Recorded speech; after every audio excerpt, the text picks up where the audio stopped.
Good morning बच्चों। देखिए कक्षा 8वीं विषय हिंदी का क्वेश्चन पेपर है जो कि आपकी प्रतिभा पर्व एग्ज़ाम 2021-22 के लिए बहुत ही महत्वपूर्ण होने वाला है। तो यहाँ आप बिना स्किप किए पूरा वीडियो देखें तथा यदि चैनल को अभी तक सब्सक्राइब नहीं किए हो तो प्लीज़ चैनल को सब्सक्राइब कर ले।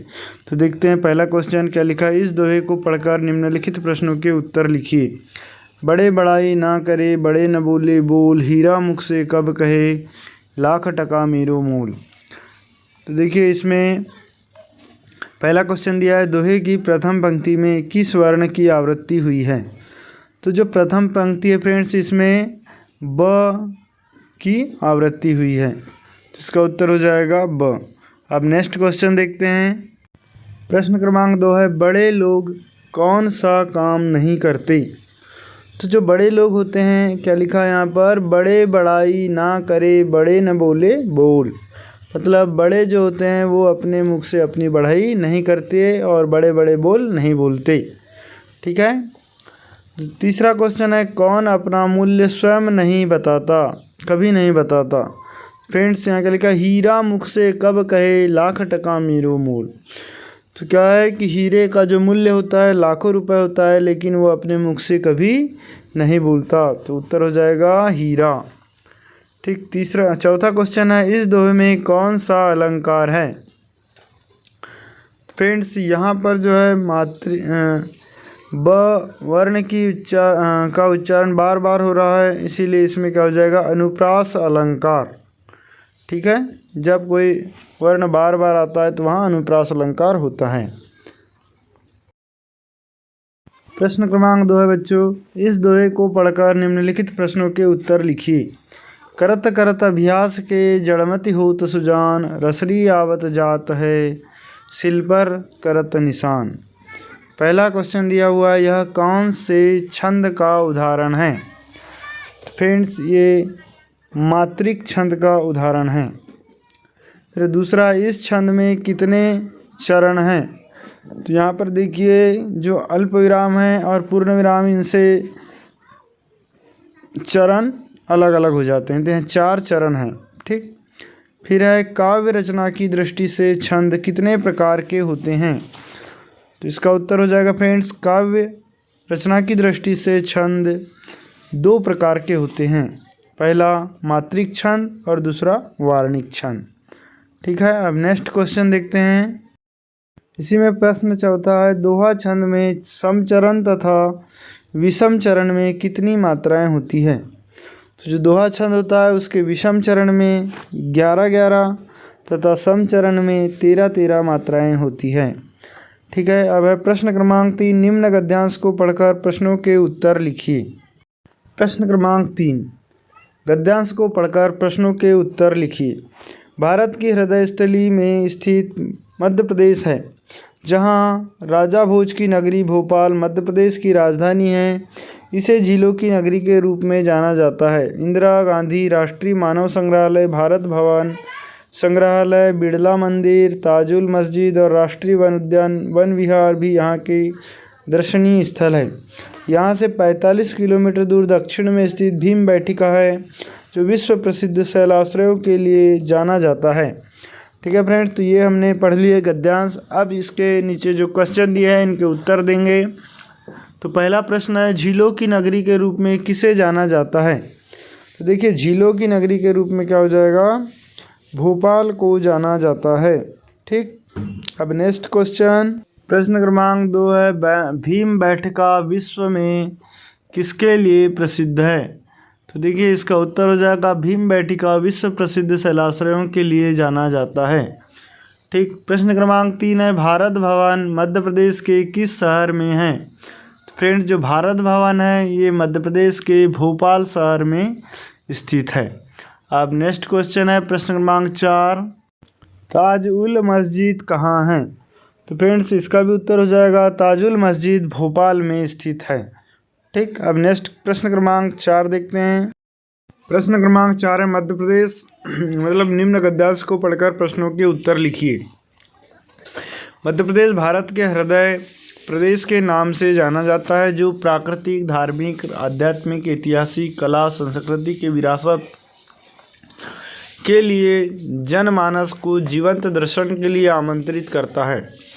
खजुराहो चंदेल राजपूतों की संवेदनशीलता और रचनाशीलता का परिचायक है। मंदाकिनी नदी के किनारे स्थित चित्रकूट देवताओं का निवास कहलाता है।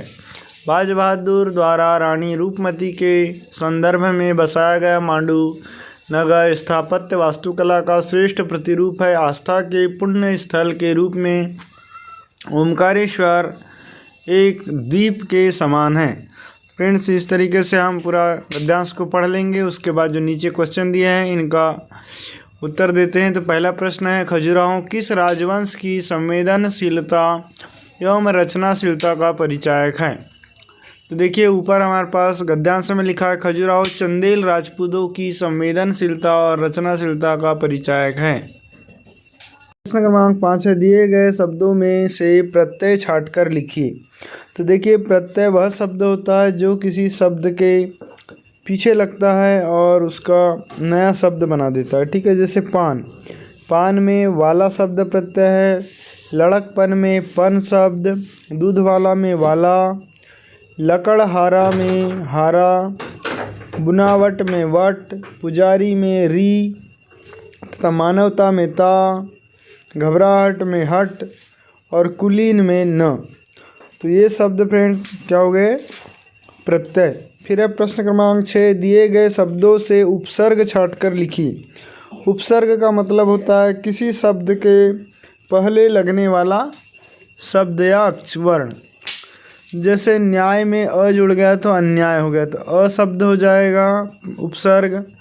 पराजय में परा, विदेश में वी, अधर्म में अ, बाकायदा में बा, कपूर में क, सपूत में स, असत्य में अ, निराशा में नी, प्रदीप में प्र और प्रतिदिन में प्रति।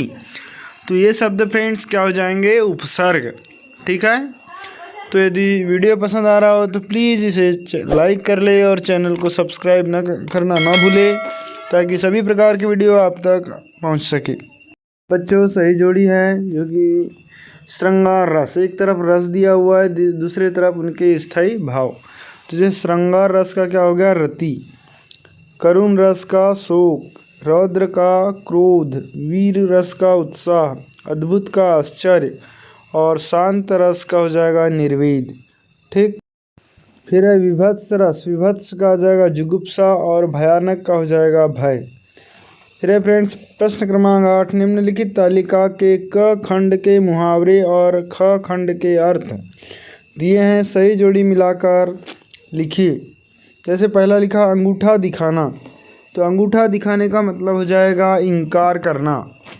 दूसरा है आँख का तारा होना, तो आँख का तारे का मतलब होता है बहुत प्यारा होना। ठीक, नेक्स्ट देखते हैं। नेक्स्ट है आकाश के तारे तोड़ना, तो आकाश के तारे तोड़ने का अर्थ हो जाएगा असंभव कार्य को करना। फिर है आग में घी डालना, आग में घी डालने का मतलब होगा क्रोध को अधिक बढ़ाना। फिर है कान भरना, कान भरने का मतलब है चुगली करना।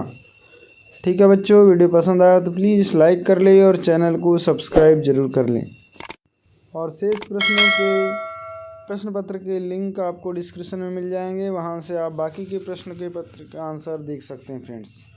प्रश्न क्रमांक 9, नीचे दिए गए वाक्यों में उचित विराम चिन्हों का प्रयोग करके लिखिए। जैसे पहला दिया है तुम्हारा नाम क्या है, तो यहाँ आ जाएगा प्रश्नवाचक चिन्ह। ठीक है, दूसरा हो जाएगा अरे कितना सुंदर फूल है, तो अरे, अरे के बाद विस्मयादि बोधक चिन्ह होगा फ्रेंड्स, और कितना सुंदर फूल है के बाद प्रश्नवाचक चिन्ह। फिर है माता पिता, तो यहाँ पर माता और पिता के बीच में आ जाएगा संयोजक चिन्ह। फिर है हरि, मोहन, श्याम और सोहन ने आगरा देखा, तो इनमें हरि कॉमा मोहन कॉमा, यहाँ पर कॉमा आ जाएगा मतलब अल्प विराम। ठीक है, आप नेक्स्ट क्वेश्चन देखते हैं। फिर प्रश्न क्रमांक 10, दिए गए शब्द युग्म में से सार्थक और निरर्थक शब्द छांटकर लिखिए। तो देखिए दाल वाल में दाल हो जाएगा सार्थक और वाल हो जाएगा निरर्थक। चाय वाय, चाय सार्थक, वाय निरर्थक। पूजा उजा, पूजा सार्थक, पूजा निरर्थक। रोटी ओटी, रोटी शब्द सार्थक होगा और ओटी शब्द निरर्थक। फिर जल वल, जल सार्थक और वल निरर्थक। फिर है फ्रेंड्स, निम्न में से शुद्ध छांटकर लिखिए। जैसा परीक्षा, परीक्षा, परीक्षा, तो लास्ट वाला परीक्षा सही हो जाएगा। फिर है पर्वत वाले में बीच वाला पर्वत सही है। फिर तीसरे में पहला नर्मदा शब्द शुद्ध है। चौथे में लास्ट वाला श्रेणी सही है और पांचवे में लास्ट वाला पूर्वी सही है। ठीक है। फिर है प्रश्न क्रमांक 12, दिए गए वाक्यांशों के लिए एक शब्द लिखिए।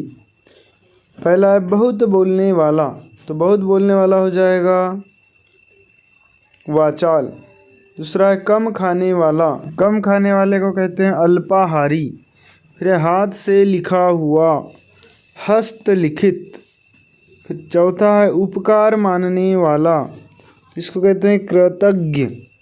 ठीक, नेक्स्ट देखते हैं। नेक्स्ट है जो सब कुछ जानता हो, तो सब कुछ जानने वाले को कहेंगे सर्वज्ञ।